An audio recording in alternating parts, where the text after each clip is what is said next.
Fala galera do Dedica História, beleza? Tudo bem com vocês? Aqui quem fala é o Samuel, professor de História, e sejam todos muito bem-vindos a mais um episódio aqui do nosso podcast. Hoje nós iremos falar sobre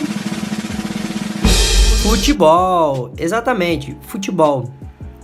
Mas nós iremos falar aqui sobre o Santos, o São Paulo, Palmeiras, o Botafogo de Ribeirão Preto. Não, nós vamos falar sobre os usos políticos do futebol durante a ditadura militar, principalmente como que o futebol era retratado através da imprensa naquela época.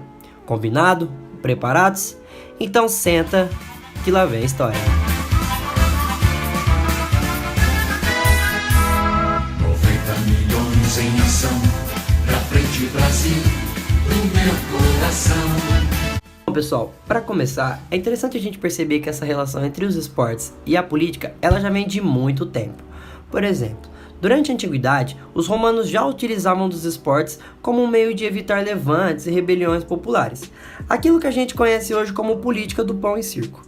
Basicamente, os esportes simbolizavam uma espécie de pacificação entre o povo e a aristocracia da época. Mas não só esses exemplos limitam-se à relação entre os esportes e a política, a gente tem diversos outros, como por exemplo a Alemanha nazista durante as Olimpíadas de 1936, a ditadura peronista na Argentina, o governo varguista no Brasil e aquilo que é o nosso objeto de estudo, ou seja, a ditadura militar. Nessa época, houve uma intensa busca por parte dos militares em associar os sucessos que o Brasil obtinha dentro de campo à imagem da nação fora dele. O que significava que todas as glórias que o Brasil obtinha dentro de campo refletia a própria imagem política do Brasil. Pois como todo mundo sabe, ou ao menos espero que saibam, um dos traços característicos mais fortes de qualquer ditadura, seja ela uma ditadura de direita ou de esquerda, é a forte repressão que se tem a seus opositores e as ideias contrárias. E no Brasil isso não foi diferente, galera. Então, o que a gente pode entender é que o principal motivo dessa associação futebolística que se teve por parte dos militares era como um meio de ofuscar as próprias ações excessivas do Estado, na qual o futebol servia como uma espécie de anestesia social, onde grande parte da população se encontrava alheia aos próprios fatos políticos do país. Bom, e se a ideia inicial era a de legitimar politicamente todas as ações repressivas do Estado através do futebol, a conquista do tricampeonato mundial em 1970 não poderia ter vindo em hora melhor. É nesse momento, gente, que o casamento entre o futebol e o regime militar tem a sua própria lua de mel, como a gente consegue ver em algumas notícias da época, na qual a conquista do tri quase sempre vinha vinculada à imagem do regime, representada na imagem do então presidente Emílio Médici. Isso significa, pessoal, que o governo ditatorial brasileiro se preocupava bastante em representar o nacionalismo e o amor à pátria em suas campanhas publicitárias.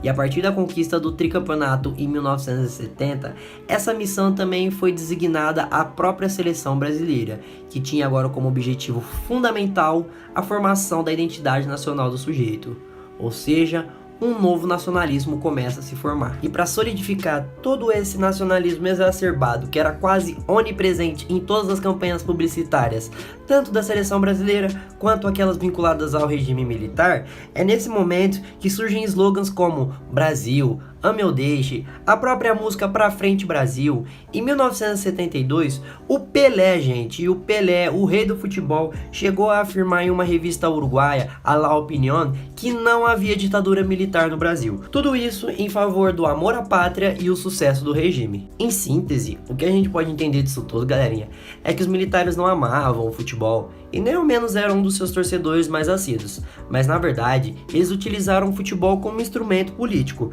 onde viram uma grande oportunidade de alavancar o sucesso do regime, criando um forte laço afetivo nacional com a nação, deixando para debaixo do tapete toda a sua violência e repressão.